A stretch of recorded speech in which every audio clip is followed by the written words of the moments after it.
Hi everyone, नमस्ते नमस्ते नमस्ते।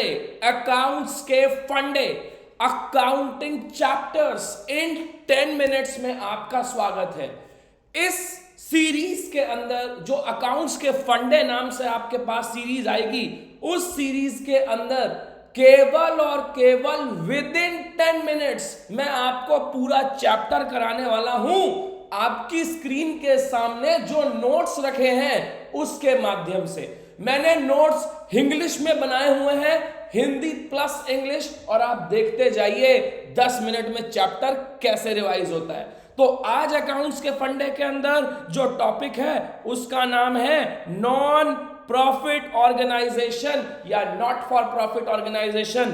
बात करना चालू करते हैं। मैंने बात करी कि एक नॉन प्रॉफिट ऑर्गेनाइजेशन के अंदर हमें क्या क्या कवर करना है। जब हम पढ़ रहे होंगे हमें करना होगा अकाउंटिंग एनपीओ के लिए इंपॉर्टेंट क्यों है, फाइनल अकाउंट्स ऑफ एनपीओ, बिल्कुल नॉन स्टॉप करते चलो भाई। Fund based accounting, subscription accounting, accounting for small value items और कुछ और मिसलेनियस। इतना काम कर लोगे तो चैप्टर खत्म माना जाएगा। चलिए भैया बात को करते हैं। एनपीओ की अकाउंटिंग जरूरी क्यों है, उसके बहुत सारे कारण हो सकते हैं।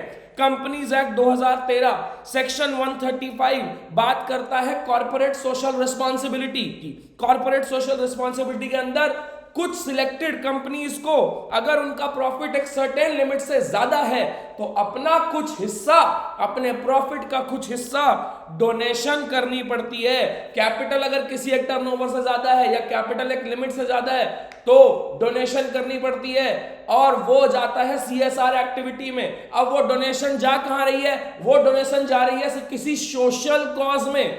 अगर वो डोनेशन किसी सोशल कॉज में जा रही है, इसका मतलब एनपीओ के पास पैसा आ रहा है कि नहीं आ रहा। मैं आपको प्रैक्टिकल एग्जांपल देता हूं। इंडिया के अंदर 90% स्कूल्स ट्रस्ट की फॉर्म में चलते हैं, 80% हॉस्पिटल्स ट्रस्ट की फॉर्म में चलते हैं। उनके पास अगर पैसा आ रहा है, मैं बता सकता हूं आपको, डीपीएस की सोसाइटी है, डीएवी की सोसाइटी है। पैसा आ रहा है, पैसा जा रहा है, और जहां पैसे की इन्वॉल्वमेंट है वहां अकाउंटिंग होगी ही होगी। इसी वजह से एनपीओ की अकाउंटिंग जरूरी है। सर आगे बात करते हैं, जल्दी से बताइए एनजीओ या एनपीओ की इनकम कहां कहां से हो सकती है। बेटा income from NPO entrance fees से हो सकती है। एंट्रेंस फीस एक वन टाइम होती है payment to avail the entrance और सर्विस। ट्रेडिंग से हो सकती है। कई बार एनपीओ अपने फेयर्स लगाते हैं, सामान बेचते हैं। आपने सुना होगा कि ये सामान गांव की महिलाओं ने बनाया है, इसे खरीदिए, इस टाइप से। सब्सक्रिप्शन से आती है। सब्सक्रिप्शन क्या होता है, एक पीरियोडिक पेमेंट होती है to avail the services. Donation से आती है। डोनेशन वॉलेंट्री होती हैं, दो प्रकार की हो सकती हैं, स्पेसिफिक डोनेशन और जनरल डोनेशन। मेंबरशिप फीस से आती है। मेंबरशिप फीस भी पीरियोडिक पेमेंट होती है। सब्सक्रिप्शन और मेंबरशिप के अंदर एक डिफरेंस होता है, एक सिमिलैरिटी भी होती है। सब्सक्रिप्शन और मेंबरशिप दोनों ही एक पीरियोडिक पेमेंट है, लेकिन सब्सक्रिप्शन केवल एक सर्विस के लिए होता है और मेंबरशिप फीस में आप एक अमाउंट पे करके बहुत सारी सर्विसेज ले सकते हैं। जैसे हॉटस्टार और नेटफ्लिक्स का सब्सक्रिप्शन है, लेकिन Amazon प्राइम की मेंबरशिप है, क्योंकि हॉटस्टार और नेटफ्लिक्स पे केवल आप मूवीज और टीवी शोज दे सकते हैं, लेकिन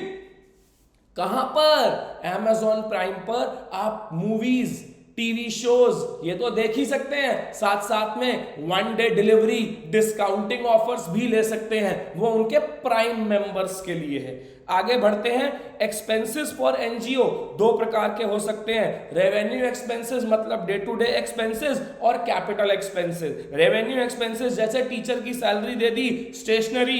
कैपिटल एक्सपेंसेस मतलब स्कूल की बिल्डिंग बना दी, नहीं। अब आगे की बात करते हैं। अगली बात आती है फाइनेंशियल स्टेटमेंट ऑफ एनपीओ, जहां से आपका सवाल आता है फाइनेंशियल स्टेटमेंट ऑफ एनपीओ के कौन कौन से कंपोनेंट होते हैं। 3 कंपोनेंट होते हैं जी। एक होता है रिसीट एंड पेमेंट अकाउंट, दूसरा होता है इनकम एंड एक्सपेंडिचर अकाउंट, तीसरी होती है बैलेंस शीट। तीनों के बारे में पढ़ते हैं। मैंने बहुत अच्छे नोट्स आपके लिए बनाए हुए हैं, ध्यान से देखिएगा। Receipt and payment account, receipt and payment account के डेबिट में क्या जाएगा, डेबिट में आएंगे रिसीट। जो भी आएगा जैसे भी आएगा, जब भी आएगा और जिस भी ईयर का आएगा, सारा का सारा रिसीट में जाएगा। मैंने क्या बोला, दोबारा सुनो। जो भी आएगा, जैसे भी आएगा, जब भी आएगा, जिस भी ईयर का आएगा, सारा का सारा रिसीट में जाएगा।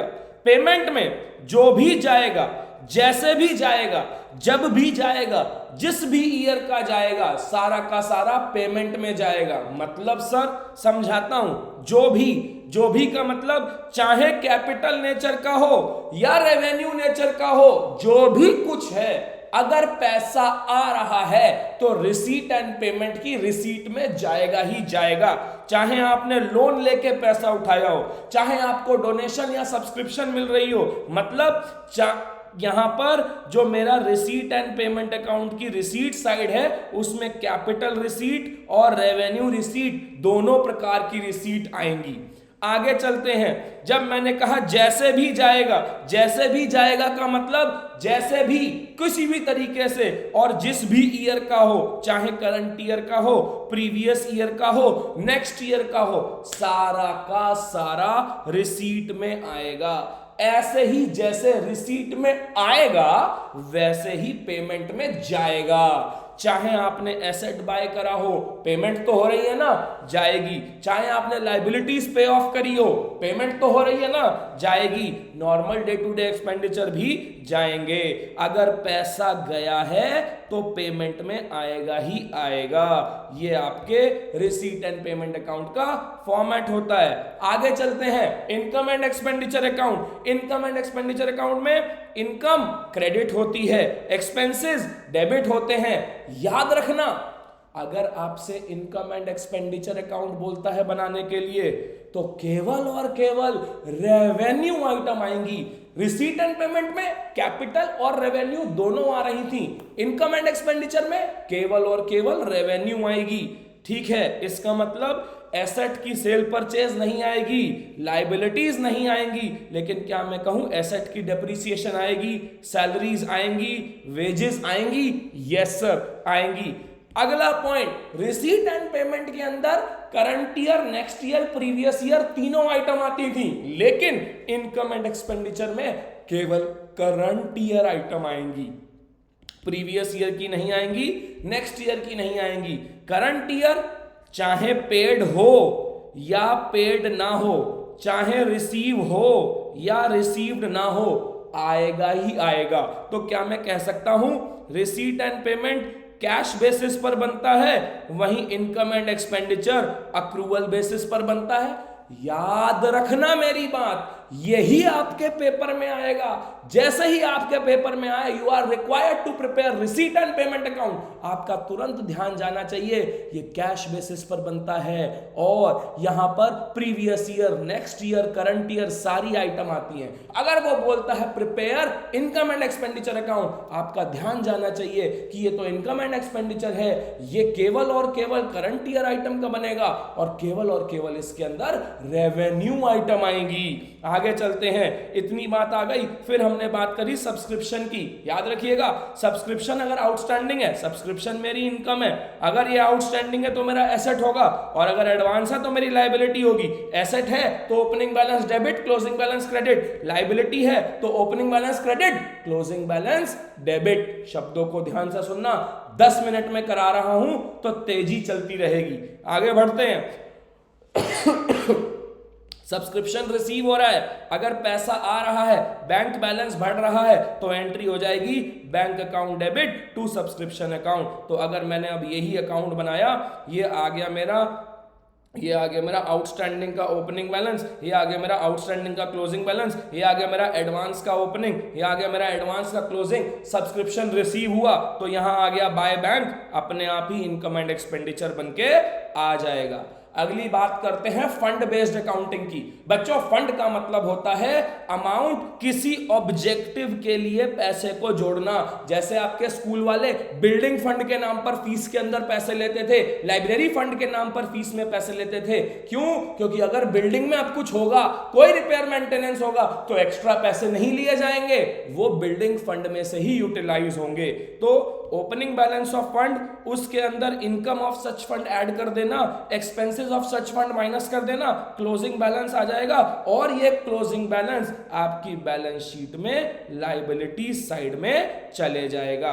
फिर हम बात करते हैं स्मॉल वैल्यू आइटम्स की। जैसे स्कूल वाले स्टेशनरी बना लेते हैं, ऑफिस में प्रिंटिंग एंड स्टेशनरी का सामान आ जाता है। स्मॉल वैल्यू आइटम्स वो होती हैं जो क्वांटिटी में बहुत ज्यादा होती हैं लेकिन उनकी वैल्यू कम होती है। ऐसे केस में आपको क्या करना है, ओपनिंग स्टॉक जोड़ना, ओपनिंग स्टॉक में परचेज ऐड करना, क्लोजिंग स्टॉक माइनस करना, कंज्यूम्ड आ जाएगा और यही कंज्यूम्ड आपके इनकम एंड एक्सपेंडिचर अकाउंट के डेबिट साइड में चले जाएगा। एग्जाम्पल, हॉस्पिटल वाले अपने यहां मेडिसिन रखते हैं। ठीक है, कुछ और स्पेसिफिक आइटम बता रहा हूं। क्या लाइफ टाइम मेंबरशिप फीस हमेशा लायबिलिटी होगी। एंट्रेंस फीस की प्रायोरिटी ये है जो क्वेश्चन में गिवन हो वैसे करना, लेकिन अगर क्वेश्चन में गिवन नहीं है तो कैपिटलाइज कर देना।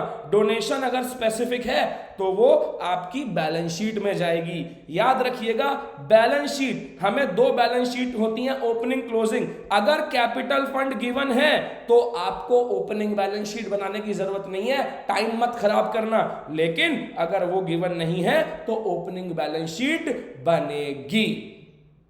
आपका बहुत बहुत धन्यवाद। नमस्ते, जय हिंद।